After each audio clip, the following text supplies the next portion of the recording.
राजीव प्रताप रूडी इन दिनों दृष्टि बिहार एजेंडा 2025 को लेकर पूरे बिहार के दौरे पर है। रूडी ने दरभंगा में लालू के 15 साल के शासन पर जमकर हमला किया। इस दौरान राजीव प्रताप रूडी को चांदी का मुकुट पहनाकर सम्मानित किया गया। पूर्व केंद्रीय मंत्री राजीव प्रताप रूडी का दरभंगा में भव्य स्वागत किया गया। बिहारी आगे तो बिहार पीछे क्यों कार्यक्रम में राजीव प्रताप रूडी का स्वागत चांदी का ताज पहनाकर किया गया। इस दौरान रूडी ने लोगों को संबोधित करते हुए कहा कि कुछ लोग अपनी लंबी राजनीति के लिए देश को पिछड़ा और अति पिछड़ा साथ ही दलित महादलित में बात करते हैं, लेकिन हमने कोई सवाल नहीं उठाए। हमने भी उसी सभी स्वीकार किया गया, लेकिन यहाँ के नेताओं ने फायदा उठाया। दृष्टि बिहार एजेंडा 2025 कार्यक्रम को लेकर पूरे बिहार में राजीव प्रताप रूडी यात्रा कर रहे हैं। इसी के तहत शनिवार को दरभंगा पहुँचे। यहाँ बिहार के पिछड़ेपन का कारण उन्होंने जाति आधारित राजनीति को करार दिया। उन्होंने बिना नाम लिए 15 साल तक चली लालू यादव की सरकार पर भी अपनी भड़ास निकाली। उन्होंने सोचा था कि अब हमारी सत्ता हिलने वाली है। बिहार से झारखंड को अलग कर दिया। उन्हें ऐसा लगा कि झारखंड के अधिकांश लोग जनसंख्या बीजेपी से जुड़े हैं तो उसे बांट देंगे, इससे राजनीति लंबी चलेगी और बिहार को बांट दिया। बिहार से जाने वाले 4 करोड़ लोग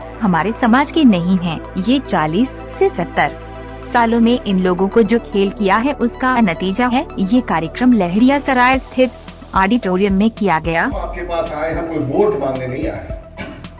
मेरा एक विषय भी अगर आपके जहन में प्रवेश कर जाए तो आने वाला दिन बिहार को बदलने से कोई नहीं रोक सकता, लेकिन एक क्वेश्चन, जब पूरा भारत में जब 200 साल से राज कर रहे थे तो उनको देखा कि बिहार में कुछ हलचल हो रहा है। बगावत के वीर कुंवर सिंह, तमाम स्वतंत्रता संग्राम में बहुत लोग, तो अंग्रेजों ने क्या किया, 1911 में बिहार, पश्चिम बंगाल और उड़ीसा को बांट दिया। थोड़ा सा सामान्य स्थिति बना। ये तो था आजादी के पहले का। जब देश आजाद हुआ 1947 में और हम गणतंत्र बने 1950 में, हमने 74वां गणतंत्र दिवस मनाया। तो देश के संविधान के निर्माताओं ने यह तय किया कि हम संविधान में एक प्रावधान करेंगे 10 साल के लिए, मुझे कोई आपत्ति नहीं।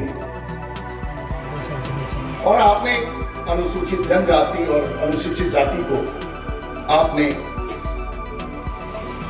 आरक्षण दिया, हमें कतई नहीं, सचमुच देने की जरूरत थी और देश के निर्माताओं ने उसको बनाया। हम उसका स्वीकार करते हैं और स्वीकार किए। तो चलिए उसके आगे क्या हुआ।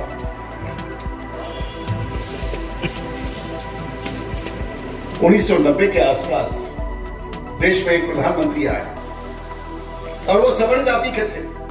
उन्होंने कहा कि भाई राजनीति में लंबा अगर इतिहास में जाना है तो कुछ जाति का गिनती करा के कुछ ऐसा करो कि समाज को बांटो।